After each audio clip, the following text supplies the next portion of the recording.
How's it going, folks? I'm Marcus. And I'm Rami. You're such a dickhead. What do you mean? Can we You please want me just to get be this straight? done? I'm being straight for you. Want to go to sleep? Okay, I get it. It's cool. How's it going, folks? I'm Marcus. And I'm Rami. And on this podcast, we try and figure out what this podcast is about. And what we're doing with our lives. This week, I'm back from vacation. So we talk about going back to the office, and Marcus has some fantastic parenting tips on how to get your kids to sleep in just under 2 hours. Unless I cut it out of the episode. Hope you enjoy it.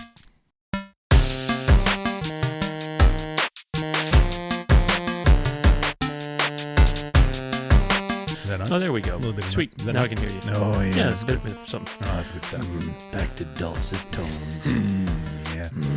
Hey, mate. Long time no How see. you doing, lad? Yeah, it's good to see you. I missed you. Oh, me too. First of all, thanks for sending that big crate of Ron Bauer. I felt really guilty after giving you crap last week for... Yeah. You know, you didn't have to do that. No, it's fine. Just the guilt was overriding. It was really... Rami sent me a boxed set, a Zinfandel and some other one, with a gold bottle opener, a wine opener. Do you know what's in the gift set? Like, yeah, I two beautiful handcrafted bottles and like a gold bottle opener. Yeah, it's the future. I wanted to I introduce was you to my delighted to favorite... get it, lad. Thank you. It's a serious pleasure, mate. I just wanted to, you know, as you know, it's one of my favorite wines, and I know you don't know much about wine, so I don't wanted to... ruin it for me. Don't ruin it because I will stop drinking it.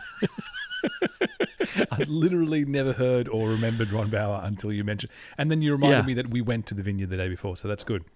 Yeah, it's fantastic. I'm a huge fan. Yeah, it's Kara's drinking the white stuff. I don't understand white wine. It just I juice. I exclusively drink the Zinfandel, and I'm not like I don't know wines. I don't know if I don't even know what that means, but their Zinfandel is delicious. I used to be the wine boy. I worked in France when I was 18 at a restaurant. And I used to do the wine and do the, opening it and all that. So I know nothing about it. I don't remember. Maybe I knew at the time. I don't remember anything about it. It's like high school exam. You cram the regions, the dates, and the brands. I learned the 10 bottles of wine they had, and then that, I didn't know anything about it. I remember going on wine tour with Napa the first time I went with you, and we, as one does on a wine bus excursion, take notes. And you were taking studious notes, and then it turned and it became a straight up mockery of our host and your notes. Really? I don't remember. That doesn't sound like me at all. The notes were, was it rude? Go on. Ooh, you're saying sharp notes. Okay, yeah. Tasting tires here. Yeah, very studious. I hope we've got those notes somewhere because they were copious. It was multiple pages. I'm interested. I am. The funny thing is I am interested in it though. I would like to know about wine a bit.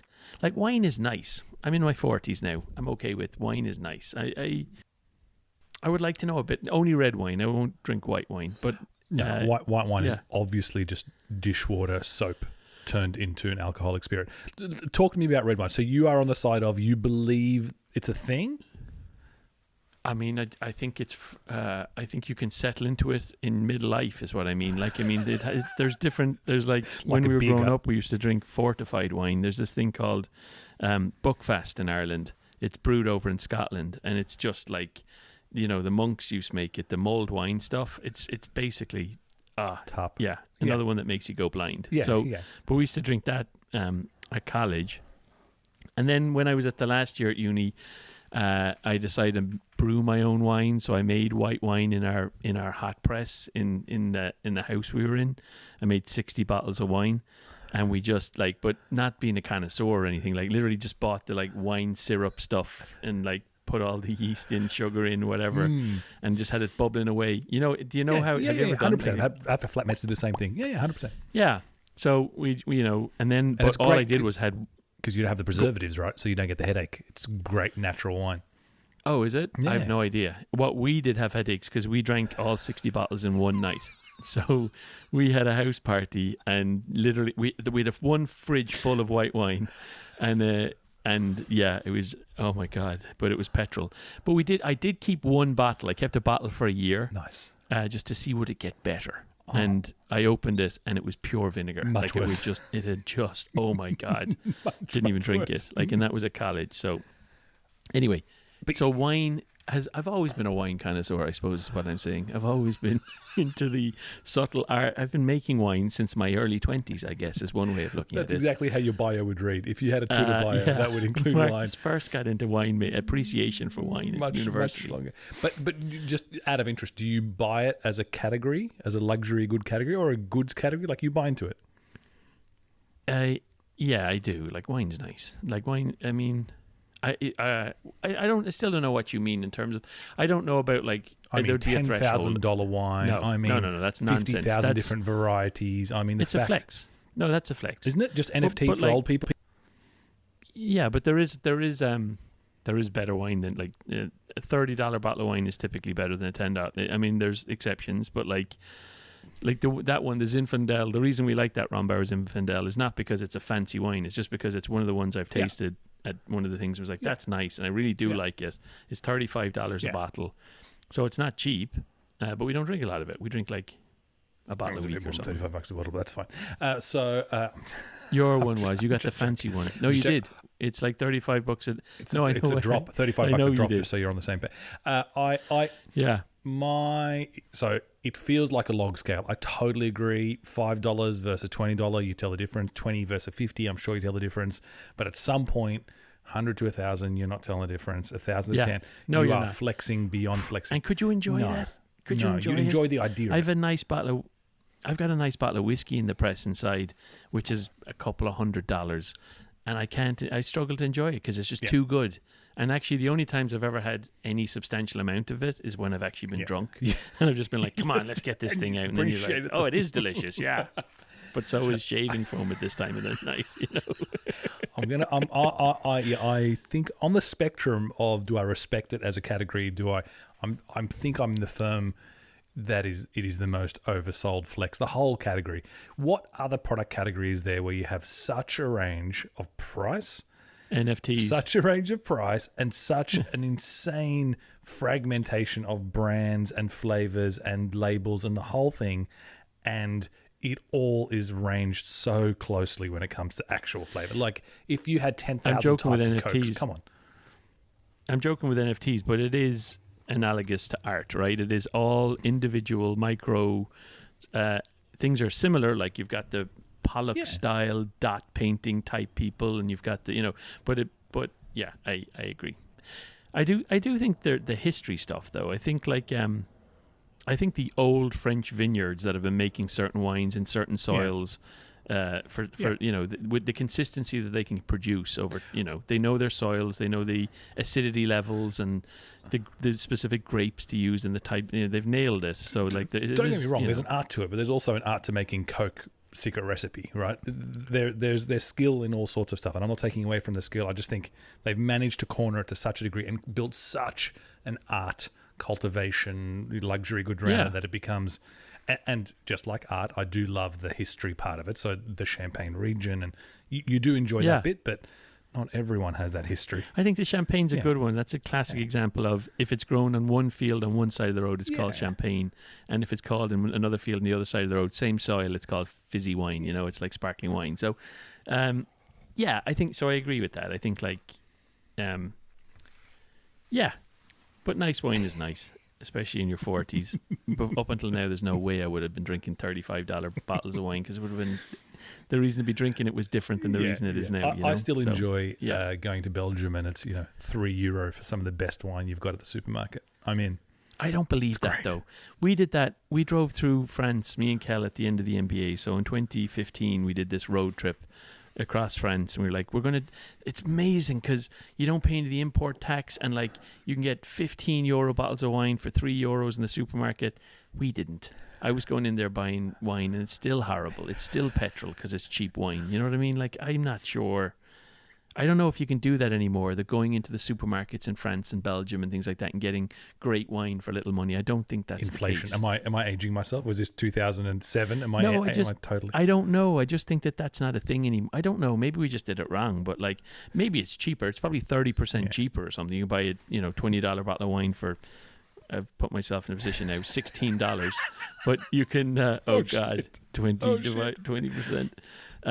But I don't think you get the the story of, oh, it's nothing over there. You drink it with your, you have it with your sandwich at lunchtime. It's so cheap. Last time I was in Belgium, that was definitely the case, but that's another issue. Maybe because you were going to 7-Elevens and getting your wine and they were a bit inflated, Inflation's hit 7-Eleven. There's no 7-Elevens there. When were you in Belgium? Was there, it was 2012? 12 circa would have been the last time. Yeah. Aged myself. Yeah, I mean, that's not... Inflation. Yeah, it's 10 years. Jesus. Is that what happened? 30% inflation in that time. 10 years. Where's that gone? Yeah, we were doing stuff. Let's go through it. Where was Rami then? Tell us your life in 2012. What was going on? I was still based out of Oz, based out of Sydney. I was working with Cochlear, which is a biomedical company, doing bionic hearing for the deaf. And I was traveling a lot. Traveling to Denver, traveling to Basel, traveling to Mechelen in Belgium. Mechelen. We talked about Mechelen when we had halfway between Belgium and Antwerp. Delightful. And forget what the... halfway between Belgium and Brussels and Antwerp. Brussels and Antwerp. Yeah. So it was a lot of that. So I'd end up in Belgium as a result of work travel. Yeah. And I'd land. Nice. And what was going? How long more did you have at Cochlear at that time? I left in August 13, and I went to London. So it was on the cards at that stage. Yeah, for the last year I did. Yeah. For the last year and a half I knew. Yeah. I was travel didn't stop. It was still launching stuff. We were going crazy. It was awesome. So tell me about your time at Cochlear since we're talking about it. We're going deep. Let's go through it. We haven't talked about it much. What do you need to know? For context for folks, Rami, is it on the internet? You probably have that TEDx talk. That's probably on the internet, is it? The TEDx that's on YouTube? Yeah. It's on YouTube. YouTube's on the internet. So there's going to be a link to that here. But Rami did a TEDx talk on his time at Cochlear, or centered on the devices you were working on and the patients you were working with. So tell us a bit about the stuff you did and kind of how you got into that. This is the laziest podcast ever. You just want me to talk for the next 40 minutes and you're just going to sit back and just let me do that. Well, I was hoping you'd kind of involve me in the conversation. I didn't know it was going to be a 40-minute monologue. I was kind of hoping we could have a bit of back and forth and I could learn some stuff. But I can just freeze frame it here if you want to. This is the interview. Run me through your CV, in like 10 minutes. Details. I don't want you to.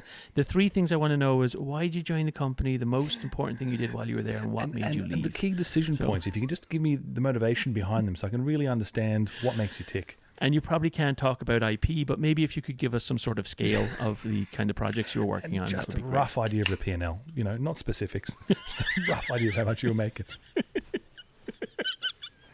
What do you want me to say? So go. Do it. Go. Cochlear. Join Cochlear in 2007. Boom. Public company, darling of the Australian Stock Exchange, the ASX. Cochlear is an Australian invention. It is a biomedical device that restores hearing. Cochlear implant, unlike a hearing aid, which just amplifies the sound because your whole ear hearing system is degraded, it replaces your hearing, or it actually does the direct stimulation of your hearing cells, which are in your inner ear inside the cochlea. So instead of it going through your drum, it's going through an electrical input to the directly short circuits the whole system and goes right to the end and electrically stimulates the cochlea at the hearing where the hair cells are typically vibrating to stimulate your neurons. Got it. Neurons directly stimulation that then goes all the way through your head, your hearing part, and stimulates. And I've seen some of these videos because it is. I know that it can sound kind of robotic initially or electronic for people, and it can make, when they first turn them on, they kind of go, oh, because it's very, they're not used to it. But it's incredible how instant they can hear and understand. Like, I watched one woman, and she was looking at it, and they said, and her husband said, "I love you," and she immediately looked to him. She couldn't see it. She used to lip read. And the person who was assessing her said, "Did you hear him?" She said, "He said, I love you," and she immediately could hear her, and it got better over time. Your brain you get used to it, and your brain just kind of melds it, and it becomes hearing. The whole thing is about the magic of your brain. The whole thing is you just feed very coarse electrical stimulus to your brain, and it over time works it out. You start looking at things, you're seeing things, you're reading things, and you're hearing them, and it just decodes them over time. Because if you think about it, the actual product is pretty coarse in that it's like playing a piano with your forearm, because you can't quite get to the level of electron stimulation. Right. So you're kind of pretty coarse frequency kind of spread, but what happens is it does sometimes, sound robotic to start with, but over time your brain adapts, and it really depends on where you were in your hearing journey, right? So if sure, and did you have some hearing before, if you had hearing and language before, Yeah. and you understood language fully, and then you lost it because you got a knock to the side of the head with a tennis ball, or some sort of overdose, Sure. some sort of issue, you had an infection, then you regain it, and so your brain kind of relearns very quickly because it knows what to pick up on. Or if it's congenital, you were born deaf, you have to learn. So the amazing thing about the brain, though, like just one last little bit, is that you can stimulate it when they're. So basically, if you get implanted before your whatever it is, before 12 months or 24 months, and the kind of recommendation keeps getting younger and younger and younger, right? So if you're born deaf and you implant you early, by the age of 5 or something, you're basically your language skills, hearing and speaking, are equivalent on par with your normal hearing peers. Wow. Like indistinguishable. Your brain just like, okay. Brain does the rest. Your brain just goes, like, this electronic system, these inputs are it. that's what I do now. It's mental. That's amazing. And the talk you gave on TED was a young girl, right? Was it a young child? Yeah, she was, I'm trying to remember. So Lydia, I think she was 7 years old. She'd 100% have never watched this, by the way, but I knew you did it when we were up in business school. I will watch it. I will watch it. But So I wish I remember the details. I think she was congenital, and she had it when she was quite young, and therefore her speech and language is phenomenal. And I think she was bilateral. Oh, I can't remember the details. Yeah, so she was a young girl, and she had it quite for a while. Great. Can I interrupt and just tell you how delicious this was? I just took the first drink ever of this beer. It's called M Special. It's called Good Beer Every Time. G-Town Grapefruit IPA. Delicious. Let's see if I can get that to focus on it. Oh, there it is. Very nice. That is a delicious IPA. Nice. Anyway, Sponsored. You were doing all this. Here's the summary, Such a right? lazy- Just in case we have such to a cut this all lazy out. Yeah, okay. Just in case I have to cut out all of the stuff you did. Tell me where I'm wrong. We've got cochlear snails in our heads. We have to connect to them with cochlear with an R, Australian company, into them. And depending on what level of hearing someone had beforehand or not, like if you catch someone when they're really young, it's indistinguishable, and it's incredible technology. It's 2012. Rami Bana is traveling a lot, loving life at Cochlear. Tell me a bit more about that time, 2012. Like, kind of what were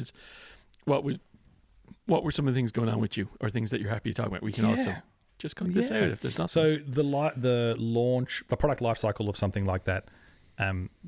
I don't care about the product anymore. What was Rami that's what I'm doing? telling you. So it's at about a 3 to 4 year product life cycle. So depending where you are in that, depending what you're doing. If you're now in the launch phase, where you're literally traveling and going to every conference, which was 2013, right? So 2012 was the year before a big launch of the next system, which is System 6. Okay. Because by 2013, we were in the launch conferences. We were in Istanbul and doing the whole, we were out there treading it. 2012 was prep, and we were scrambling. We were like running around for internal teams. We were doing like UXR with teams all over Germany. I had like a 2-week trip. We had something like 16 boarding passes all across Europe because we were validating a whole bunch of the design decisions that we'd made. And we were going. Was this the trip you got caught in South Africa or somewhere? Where did you end up doing? You did some time. Where did you do your time? South Africa time was it similar era. It was the same project, different trip. But yeah. So that was me trying to join the UK team in South Africa. Going from Sydney to South Africa, presenting and supporting one of the early pre-launch in early 2013 with the South African team, the UK team in South Africa, and I got stuck at the airport with a passport that was too full, and they would not let me in. Nowhere to stamp your passport, so they put you in jail. Put me in their hotel. In what do they call it? TSA or not TSA? In custom in between lands. Very you don't get to come out the other lands. side. Let me tell you, it was. Did they deport you? Yeah. They flew you out. Your airline is responsible for you, actually. Qantas. That happened to someone on my team recently when they flew to Europe and didn't have a passport that it was out of date or didn't have enough pages or something. Because all the checks and balances should have been in place. At the checkout counter, they should have gone. Same as he did 24 hours in a little room and then they flew him back the next day on his flight. I wish this was a little room, mate. This was a reasonably sized room, fluoro lit, 6 bunk beds, double bunk beds. Each one of them had an Angolan. Directly, it had someone from Angola because they're all doing a lot of. There was a flight came in, and there was just like lots of paperwork and kind of just funky stuff happening. Toilet in the corner, flashing screen with soccer on. Toilet in the corner, open toilet in the corner for 6 people. More than 6 people, 8 people altogether. I was in one of the bunks. Was there like Was there any No, privacy? it was toilet Oh, in the that's corner. ridiculous. It was. That's not okay. That's what I'm saying. It wasn't a lit room. It wasn't casual. The door was locked. It was electromagnetic locked. Everything was taken away from me. I did this thing where it was like fight or flight. So I had my personal phone and my work phone. And as they were escorting me in and they're taking all my stuff away, for some reason I had it in my mind that, look, I'll give them everything, but I'll hold on to one of the phones. I'll keep it in my... It was like, early noughties. I had the pants pocket thing, those cargo pants. Yeah, it was brilliant. So, in the knee pocket. Yeah. So I had it in the knee pocket, right? So I've gone in and I thought to myself, I'm a genius. I can now call someone and tell them what's actually happened because it was... and then within a minute, I didn't even get a chance to call anyone. The security guys come back, Mr. Rami, I forgot to check one more thing. And he pats me down. And it finds the phone. And that was a lot less... Turning point. Did he turn on you? He was the good guy up until that point, and it was all over. Yeah. It was very scary. It was like 2 days, 36 hours. It was a bad experience. Yeah. And did your team know what was going on? They were also about to send a chopper. It was brilliant. Send a chopper. Brilliant. Get to the chopper. They're about to send the Cochlea chopper over. Everyone knew, like the CEO down knew. Everyone would be like, hey. Okay, no, but I mean, you got word out that this thing is happening before they put you in the 2 little messages. cell, One right? to my brother saying, don't just, here's where I'm at. If you don't hear tell from me in Mum. 24 hours, don't tell mum. And mum listens and she knows. And then the other was to our PA, our exec assistant, who at the time I'm like, here's where I'm at. And she was helping me with travel. I'm like, so please help me get a flight out. Here's where I'm at, just so you know. Could you quickly send me a book on how to survive in a South African prison? Real quick. Give me the bullet points. Just forward me the PDF, please. I can read it on this old T28 phone. Oh God! So they say that to you? They're like, we're going to take your devices away, send your little messages now. Is there like that thing, or is it like you knew it was going down? Like when do you decide to text Hanny and be like, when it's clear to me there's no when it's clear to me that everything's getting taken away and I don't know when I'm going back. Mm-hmm. So there's not like a clear, this is the plane you're getting on. Yeah. The idea that you don't have your stuff. You're behind your passport. Like, what do any you do? of your stuff, no wallet, no passport, nothing. Yeah, you're behind a locked door, and you don't know when you're going back. So you don't know. Yeah, that's kind of scary. Like the combination was a very mind melt. Yeah. Okay. Yeah. Let's hope that doesn't happen again. So that was 2012, or no, that was earlier than 2013. I think it was 2013. That was that genre. Yeah. Oh, and then you left. Weird. Then shortly after that, you Unrelated. left. Well, the 2013. Actually, I'm finished doing ear stuff. I think it must have. I've had about enough. Thanks, Cochlear. This has been great. I'm probably just going to do tech for a while. I'm going to go have a sabbatical in London and become a juvenile teenager again. I can't remember. Yeah, it must have been 2012 or 13. Yeah. So what was your MBA selection process? So after Cochlear, then you were like MBAs, going to go do an MBA. Do you want to talk about this stuff, or do you want to move on to something else? What do you mean MBA selection process? Like, you interviewed at a few places, got a few offers, ended up in London. What were some of the things you were looking for from a master's, like in advanced education at that stage? Like, because I do, so I suppose for context, Rami and I were older going into the MBA. You were a lot older than me, but I was 32. I was 45 at the time. Rami and I were both 32 starting an MBA, which is like a good 4 years older than the average, maybe 5 years older than the average in the US to do an MBA. And we've both done 10 years in different gigs in industry. So I had my own reasons for doing it. What were some of the reasons you kind of thought MBA now or never, and where to go and how you pick one and all that stuff? It wasn't that thoughtful, nor can I remember what happened at the time. It was basically now or never. I'd always thought I was going to do it at some point in time, and it was genuinely now or never. And it was not in home turf. It's worthwhile you doing it for travel. So just to get out and about and new people and new things. And then it was like some sort of top tiering, good quality, the sort of subjects that I'm interested in, and then location, network, etc. It wasn't super sophisticated or super kind of well thought out. You applied to some US schools though, didn't you? A couple US schools, a couple European schools, and away we go. It is. I think the age is a big thing. And the age goes against you in a big way. When you're 32 applying for an MBA, unless you're doing the executive program, the age goes against you in a big way. Definitely part of their success, at least, success for MBA schools is that they can mold the earlier you are in your experience, the more they can mold and have an impact. I think that's reasonable. Yeah. And if one of your family has bought a wing, that helps as well. Which, okay, Banna, we've got your application. You forgot to fill out the box that says which building your family has built on campus. Oh, no, sorry. We do medical devices for people. Different campus. Okay, yeah, we're reviewing that. We're taking this seriously. Scratch. Would you recommend, how do you feel about the MBA now that you've done we're it? an MBA topic. We don't have to. I'm just trying to make conversation. If we can do a hard stop and a hard pivot. I feel like we should give an MBA, like a proper MBA. I feel like we should do a good MBA one. Do you want this to be that? I don't think so. Do you think so? Okay, well, let's move on then. There's so much stuff to talk about this week. So I was back at work this week. Back in the office, I mean. It feels like two things. One, was not expecting to be as giddy as I was on the Monday when I met everyone, and we had a lot of people in. It was like, at first I came in with my mask on, and then I was like, then I took it off in the corridors. Everyone had tested. The deal is everyone has to be vaccinated in my company, and everyone tested. We keep getting sent COVID tests. Everyone tests every morning before they go in. So we're all tested and vaccinated. So then mask off, and then we're in meeting rooms together, and then it's just brilliant. We're going for dinner, we're going for lunch, we're going, it's in the space of, I was surprised how quickly it was just like, boom, we're back, but oh my God, does going to work waste time. And I don't just mean the commute, the chats. I mean, it took me an hour to get in, an hour to get home, and when you're in team meetings, I had it was a series of off-sites as well. Every hour and a half, you have to kind of go, should we take a break? And one person's like, yeah, let's take a break. So you're like, okay, let's take 10 minutes. And then it's kind of like 15 minutes. And then you're not getting anything done. Someone says, oh, can you have a chat with someone? And it's magic from a mental health point of view that it's like, oh, great, how are you? Blah, blah, blah. But I came home. I was there for Monday, Tuesday, Wednesday, dinners each night, home at 10 o'clock, 11 o'clock each night. And then it got to Thursday, and I was absolutely screwed. Like, to try and get everything was loaded up on your Slack. Oh my! And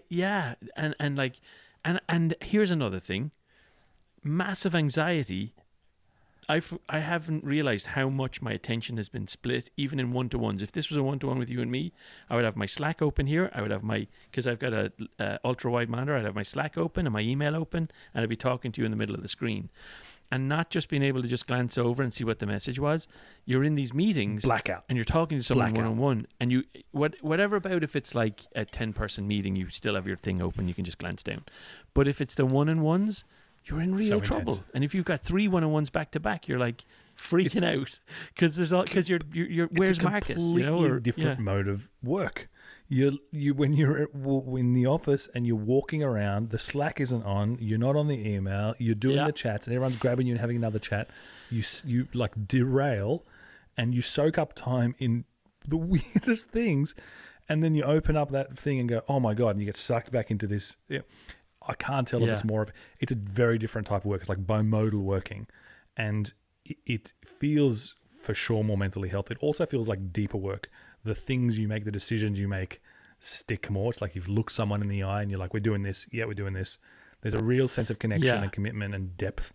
That's true. Boy, does it feel super inefficient. Or, was it always like this? Or is it because everything else, we're so hyper twitch? But yeah, it is a real slap in the face. It's an awakening, isn't it? It is. What's your prediction? How does it shake up from here? Is it just like an overreaction because no one knows how to respond and you're just doing off-sites and all days and big team meetings, and so it'll settle? Or is this going to be this bimodal work where you're all in one way and then you're all out at home the other? I think it's got to be bimodal. I think up until this week, I was like, Google tends to get this right. Google's bringing everyone back for 3 days a week. That's just what will happen. And you know what? In 2 years, it'll be 4 days a week. And after that, it'll be 5. And I was all for going back 3 days a week. Like, I was like, that probably sounds right for me. 3 days a week, Tuesday, Wednesday, Thursday. Mondays and Fridays are always funny days anyway, because if you take a long weekend, the Monday's off. And, Fridays for me have always, even pre-pandemic, have been try and do as few meetings as possible, like get all your decks done or get all your whatever, your reports done. Now having been in this week, I'm like, I really only want to go to the office for collaborative meetings. Yeah. I prefer one-to-ones on Zoom now. Because it's more efficient. You do your 5-minute chat at the start. You see, how are you? How was your weekend? And then no one wants to be on Zoom, so you're just like, you get into it, you get the thing done. Get through it. If it's but like if I'm like, maybe it's not 3 days a week. It might be 2 days a week. It might be 1 day a week. You do need to see people in corridors and maintain those relationships, particularly for new people. Like, I couldn't believe how many people who've joined the team who I just have never met. And, you never get an opportunity to meet because they're not presenting it. Your paths don't cross. Yeah. So that's important. But there's a massive tax to that. So it's like, all pandemic, I've been saying, we used to get that stuff for free. The coffee chat, the little, you're going to get a snack from the thing and you bump into someone and you hear about this other project. We don't get that anymore. But it's like, I forgot how expensive it was, because it's really expensive in time. And, I get an awful lot more done at home, which is nuts. That's a really good way of framing it. It's not free. All the incidental value adds is not free, and the question is how do you price that? Are those serendipitous moments invaluable, or can you price it in productivity? And you've got to. And I think they're not. I think the thing is, they're not going to be serendipitous anymore. People are going to be more thoughtful of, this is my. I'm going to go into. I've got this like collaborative team meeting for 3 hours, and then I've got 2 hours for serendipity. Yeah, that's exactly what happens. And then and it's like, this is my mingle time, and I'm non-productive. I'm doing how's everyone doing time, and then I will go home and I have to get some work done time. Yeah, it's exactly what's happening. We've been doing Wednesdays, Thursdays for the last few weeks now, and we're about to do an offsite next week for 3 days, and you really notice a difference. And for sure, it's the first bit everyone's doing the mask, and then within a bit you're done, and it's the whole awkward. How tall are you? You're in 3D. Yeah. And it's and everyone's 20 pounds heavier, so everyone's self-conscious anyway. All the stuff. Everyone's funky. And it's the people you don't know directly. It's not your direct team. It's the periphery where they recognize you, or you recognize them. You forget the name. You can't put a name to the face. And you literally have the, hey, you. All that's happening. Fist bump. It's very, very cute. I think the best bit is definitely the non-direct connection. The people you don't normally, you're not running into crossing paths all the time. Having that connection, I think, is the best bit. It is the best bit.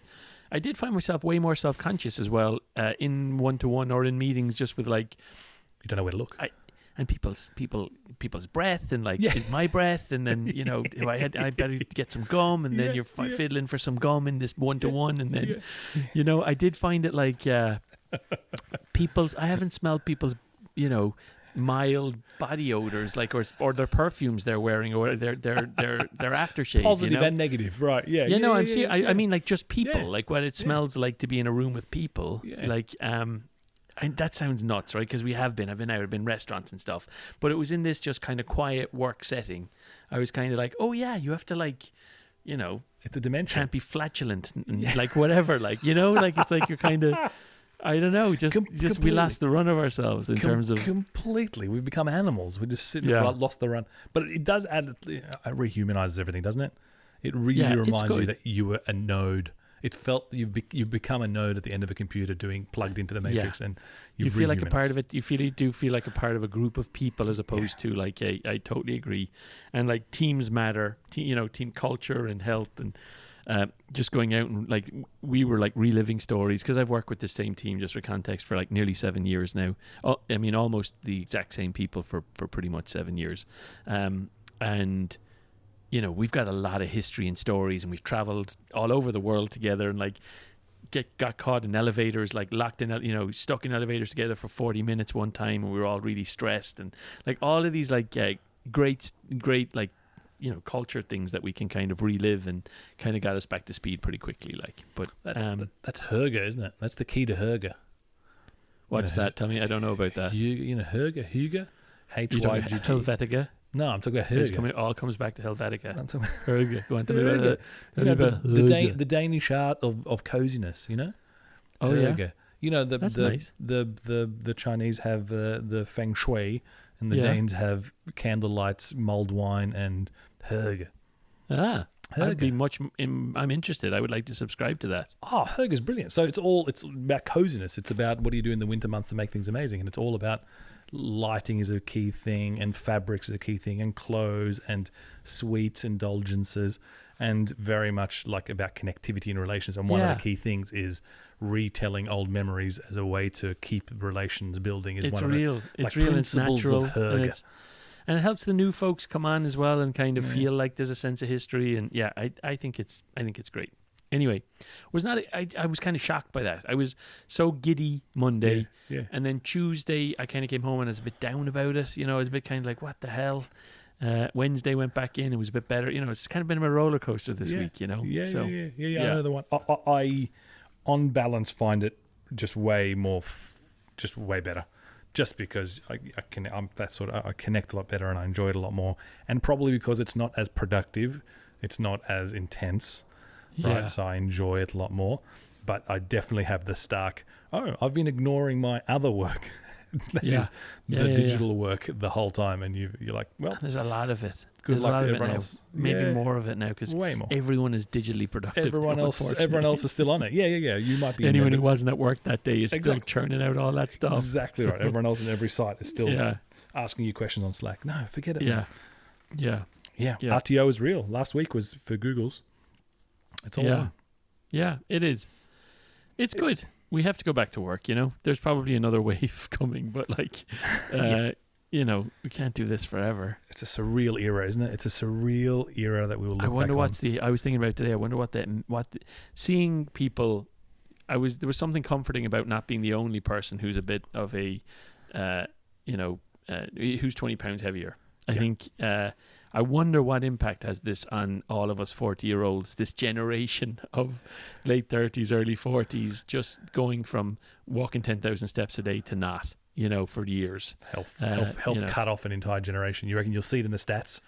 You'll see this little step function, and then it'll go back up again. Yeah. I've definitely been very conscious of, I can't believe I have to, I've got the offsite next week for 3 days, so I've been, exercising for the last 2 weeks, just to Good kind stuff. I get it down. Not be a total. I haven't been able to do that. I haven't. I keep setting myself milestones like, 41st birthday. What, there's a target. No, I didn't do anything. Didn't happen. Then I got this leadership offsite in 2 more weeks from now. I was like, that one I got it. And delicious IPAs, so take out at lunchtime. Of course, this is the first time we chatted since your birthday. I tried to call you, but you were rudely trying to put your child down. You did try and call me. I was putting down. Yeah. So yeah. No, I appreciate the call, lad. I had a lovely time. I had the most wholesome vacation. It just reminded me of when I was a kid with my sister. We went down to Santa Barbara. Our only agenda every day was like, where are we going to get ice cream, or are we going to go to the beach or the pool? We would go to the beach. We'd set up our tent. The kids would just we'd bring down shovels and spades. We'd build sandcastles on the beach, and the 2 girls would just spend hours freezing, running in and out of the water, literally running down, and then run back in, and then run back. And I remember doing it I remember being that age and doing it with my sister at the seaside, and I just sat there happy. It was. I had a rule note of I left my phone in the hotel the entire trip. Brilliant. That was my key question. Did that just work? Just charging at the bed. Yeah, and it was great. And I deleted Outlook and Slack on the Friday evening when I left. And I turned it on Thursday morning. My birthday, I had to send a couple of work emails, just some work stuff that had to, just announcements. So it wasn't like I wasn't working, but I had to send them. Birthday email. You're fired and it's my birthday. Happy birthday to me. Happy birthday from me. I'm using your salary to pay for a present. No, I had to send some emails. I have to cut that. But I had to log in on Thursday morning, send some emails, and that was it. I did nothing else in terms of work for the full week, and it was magic. Did it work? Because it takes 2 or 3 days for things to unwind, and then you enjoy it, and then you're like, it's done. Did you get there? The weird thing is I totally forgot. Yeah, I did. Brilliant. I did actually. I totally forgot about work. I forgot about this podcast.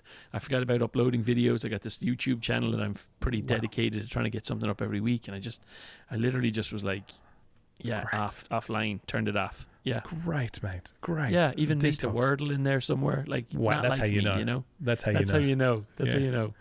So yeah, it was magic. Had a wonderful week with the 2 kids.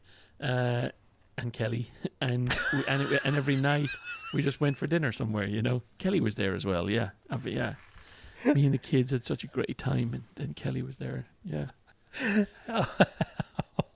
How I want to know whether they're going to keep that in or cut it out. How any hot tips? Any hot Foursquare tips for Santa Barbara? What was your pick? Top 3 activities.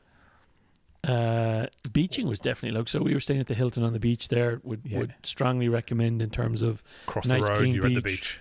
Yeah. Cross the road. It's a busy road, but there's traffic lights out the front door of the hotel. Cross the road, you're on the beach. Like you had told me beforehand, food's fantastic there. We ate at some really good restaurants like the Black Sheep and Palermo, I believe, was one of them. Yeah, Palermo. Yeah. I think Kelly's going to correct me. We ate at some really great places. We had nice places each night. So great restaurants. Kid friendly, like just it was easy. It was like pool was easy. Life was easy in the hotel. So quiet, like nice and quiet. Did you zoo 65 times as predicted? We did not. We didn't go to. We went to the aquarium once. Okay. We did like one activity a day, and we ran. We didn't get everything done. We rented one of those bicycles one day, where the four of them. everybody's in a 4-person car bike. Kids love that.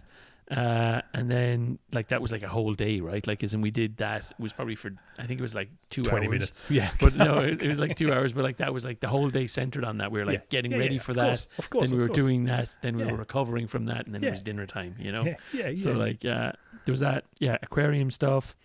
Playground. We went to a playground one day. That was the thing. Like the playground day. The event. Yeah. It being that we live in the Truman Show and this is not reality. We were down there, we went to the aquarium and we bumped into our neighbours. Rosie's best friend at school here, who we didn't know was going to Santa Barbara. We bumped into their parents and those kids. So we hung out with them one of the days. We're like, oh, hey. Like we literally do play dates here. They'd live around the corner from us. And they were staying down there just for 2 days when we happened to be down there. We bumped into them. Brilliant. But it was great. It was fun, wholesome and regenerative, Great to hear, mate. Well deserved, well earned, well executed. How was the trip down, trip back? Did you any stops, any Solvags, any villas, anything like that? No, we did on the way down. We did a 3-fer. We did a really good stop in San Luis Obispo. Some fantastic, had delicious Mexican food there. Excellent. It was a real gem. In fact, Kelly asked me on the way back. I think I said the wrong thing. We were chatting in the car on the way back, and she said, "What was the best bit of the trip for you?"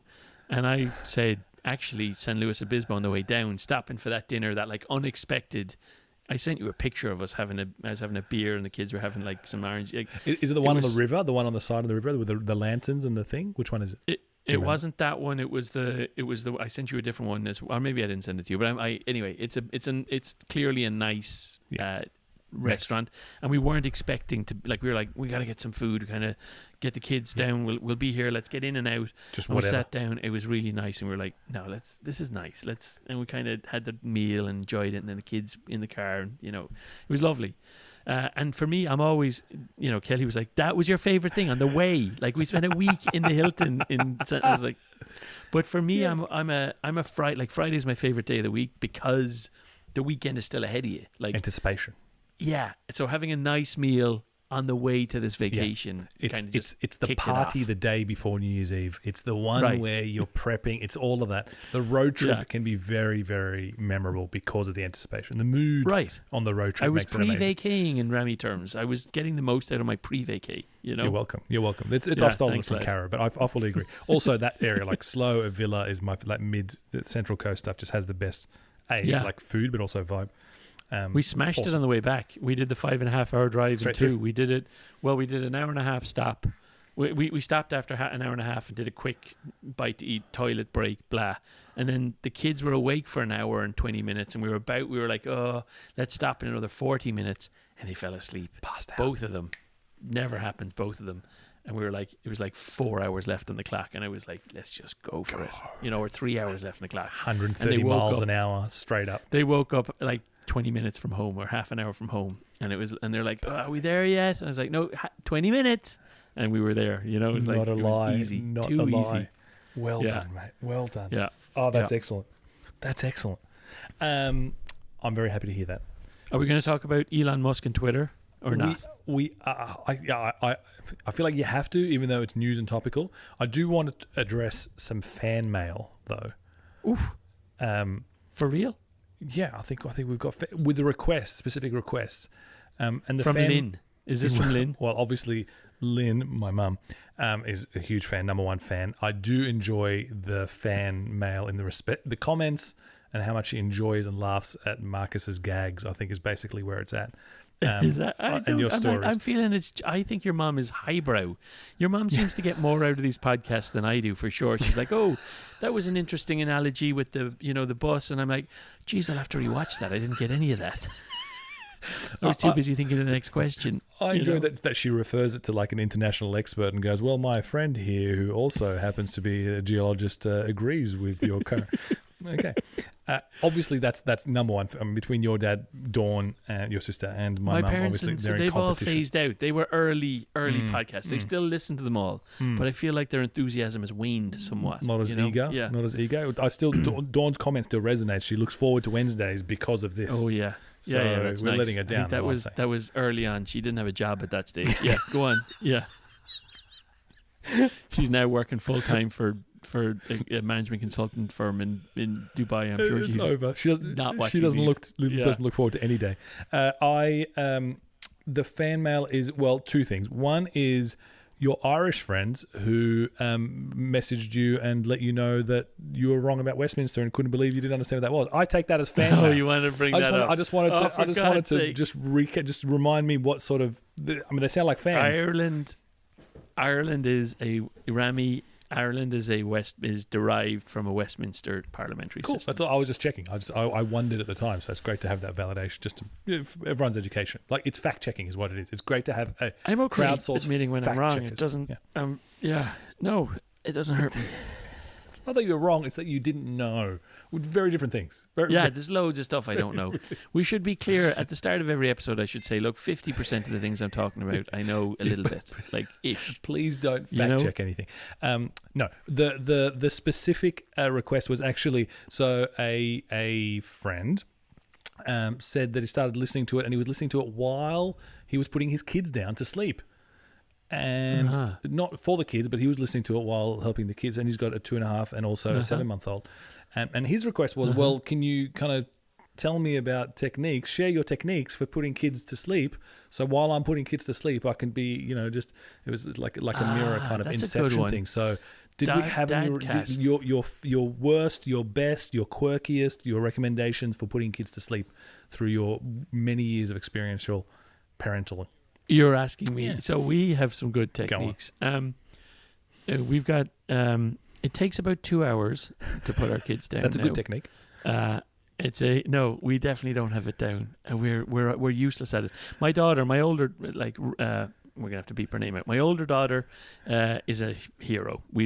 She's programmed to, when she hears bedtime explorers go, you got to get your podcast down, right?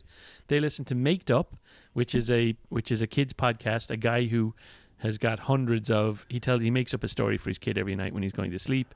Started recording them, just puts them on the internet. Maked Up on Spotify.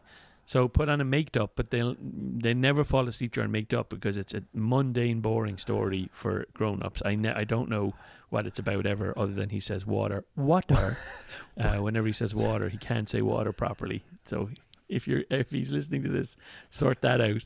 I don't know where his accent's from, Canadian or something, but he can't say water properly. Anyway, they listen to Maked Up before bed. One episode, but it's very exciting, and then they get to listen to Bedtime Explorer. And Bedtime Explorer is like a kind of a yoga-y kind of breathing. It's really chill. Is it Aussie? I hope it's probably not Aussie. It sounds like an Aussie thing to do. No, maybe she's American. I can't remember. Like an Aussie thing. She's chill. Mm-hmm. She's like, breathe in, breathe out. Think about your nice day. It's 10 minutes long. Sound asleep 5 minutes in always. 5 minutes in. So we've got our older kid nailed with the 1 10-minute Maked Up story, 1 Bedtime Explorer. Boom. Bedtime Explorer. Kids nighttime. To be honest, this is the first time. There's nighttime. Mm-hmm. There's nighttime ones and morning ones. So they're meditations, but put on the Bedtime Explorer, like owl or ant. They do different animals. Like they've got all the dinosaurs on there, Tyrannosaurus Rex. I've never heard of. This is the first time I've heard of a kid one of those podcast. On, okay, and it does the clicker training like you do with a dog. It has little dings, and it works. Like after you've done it for a couple of nights, when it starts with the now do your breathing, ding. Yeah, it's Are you great. hypnotizing your children through a podcast? Kind of, but she sleeps straight away. Basically, she falls asleep straight away when we put The that older on. child. Yeah, the younger one. Then we've got a routine where we dinner straight into bath. After bath, we do some books with her. Then we do a bit of tidying the kitchen. Then she says she's hungry again, so we give her a bit more food. Then we try and then we brush her teeth. Then we try and put her down. Then she cries for an hour. Then she says she's hungry again, so we give her a little bit more food. Then we read her 2 more books. And then we're in the home stretch where we know there's like an hour to go. And then it's just a case of nursing on and off for like 40 minutes, her asking for books or more dinner, and then she'll just eventually pass out in her bed. By 7. So if you stick to the routine, you know what it's like with little kids, routine. That's what they say. 2 hours every night for my wife to do that. No problem. If I do it, it's just I can do it, but it's just like twice as long. That's all. It just takes 4 hours if I'm doing It's the it. nursing that's the hardest bit for you, really. That's the bit that hurts the But most. I'll do it if I. If it's about getting your kids to I'm just going to switch nipples. I feel you. And was your old one always an amazing sleeper? Kelly doesn't remember that. Kelly says she struggled to sleep. She's always been good. She's more like me. Like as soon as I'm, like sometimes before I'm even fully horizontal, I'm asleep. Like as my body is like, shifting off, slight. If I'm not entirely vertical, there's a good chance I'm There's a ratio. I'm asleep. So is it possible? seriously, Kelly can't believe it like that. I fall asleep in less than a minute, typically. Yeah. When I go to bed. I also pass out very quickly. Yeah.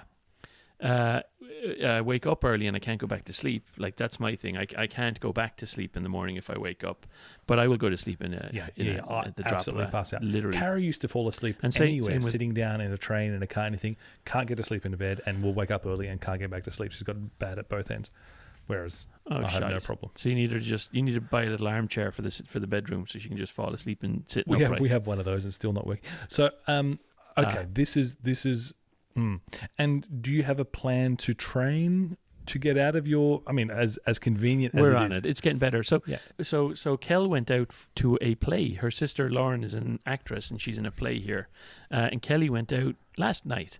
The reason we couldn't do our podcast last night was because Kelly was out with the girls. So I was just being a hero dad, put the kids down by myself. And so she's through it. The 2 hours going to bed, we're out the other side. Weeks out of it. But now, last night, I was able to nurse her a little bit and get her to go to sleep. So disturbing. So wrong. So wrong. Well, I was able to put her down last night. She went to bed maybe 20 minutes later than she would have if Kelly was doing it. But got it. We got our routine down. Got it. So I hope we helped your friend. On that podcast. We should get an affiliate link for that podcast. We should call those people up and be on their podcast with a bell. Namaste. Go to sleep, child. That sounds creepy. I'll wear my special glasses for Oh my God, that sounds creepy.